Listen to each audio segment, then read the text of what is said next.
Hey everybody, so welcome to the channel. Hope you're having a great day. It's beautiful here. I have to get my seatbelt on, of course that on.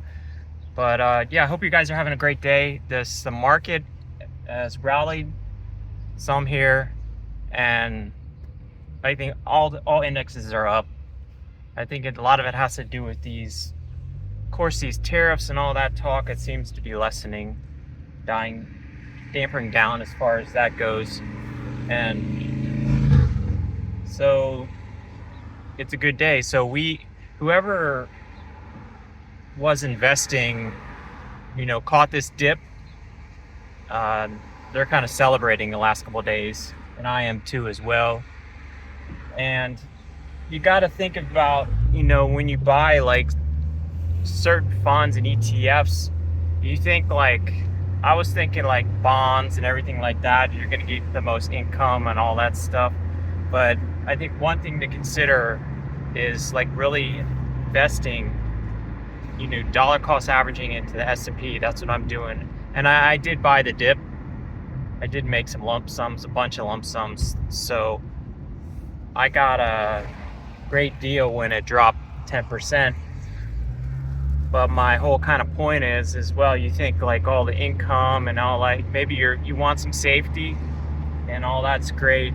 That's my whole premise was, and now for some of my funds. So I just forget that, I only have so much time, so I got rid of all those bonds and really bought the dip into the S&P 500. And then what do you know? Like I check my account, one of my accounts, and I get a big dividend check already, and way more than my bonds did and all that. So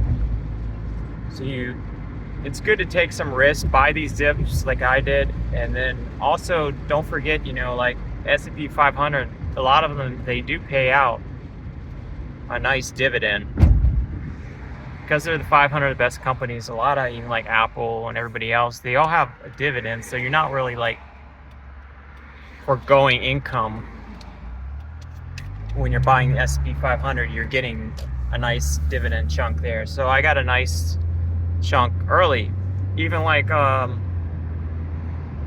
within a week or so, 2 weeks since I bought it, the dividend was big. And so I'm just waiting another 3 months. There's going to be a bigger dividend check. So, and I'm just reinvesting it into the IRAs and the 401ks that I have. And so, yeah, don't be afraid to switch out of those bonds and everything like that, and just forget that stuff and buy into the S&P 500. You can't do wrong there at all. That's my take here. So the market is just, like I thought, bouncing off these 10% levels, and I think it's going to just continue to do that with all these Trump tariffs that are dampering down right now. So yeah, take my advice. You don't have to take it with a grain of salt. But I'm not a financial advisor or anything like that. This is my opinion. But yeah, don't be afraid to get out of those income and jump into the S&P 500. That's what my plan is. I think like myself, a lot of people, I'm just too young to be into but not super young, not super old, but you can't be thinking that way and just so safety level that I was for a lot of my 401k and IRA. So I'm just changing that perspective and picking like those winners, like the Palantirs, the Teslas, and Apple, Amazon, all those big companies, Google, focusing on those, and then at the same time, putting some money into S&P 500 as well, allocating that.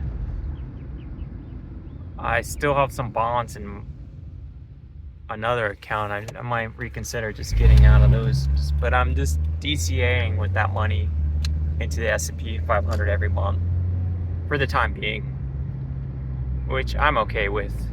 So it's consistent, and they'll just build it up. I think I'm just going to leave it that way instead of just being stagnant. So every month I'm DCAing automatically into the S&P 500 just through the bonds that I have. But that's my last batch of it. But yeah, just my thought. So it's kind of like the spring is in the air, and it's beautiful down here. So enjoy that. Enjoy your time. Basically, let the market work for you instead of worrying about it 24/7 and panicking, selling out, and buying, trying to kind of find every dip that's out there and buy, time the market. I don't know, just forget all that. Just try to get into some good companies. That's what my thoughts, especially if you're younger, man. Just don't forget about timing the market and everything like that. Just get into winners long term. But yeah, just wanted my quick talk here. Hope everybody's having a great day. And yeah, think about the S&P 500. Don't be afraid when it crashes like that, or when it's not a crash, it's 10% drop. Now's the time. That's the time to really buy into it. Yeah, just wanted my talk here. Hope everybody's having a great day. It's beautiful down south here. And yeah, hope everybody's having a great day. And I'll see you guys in the next one. Peace.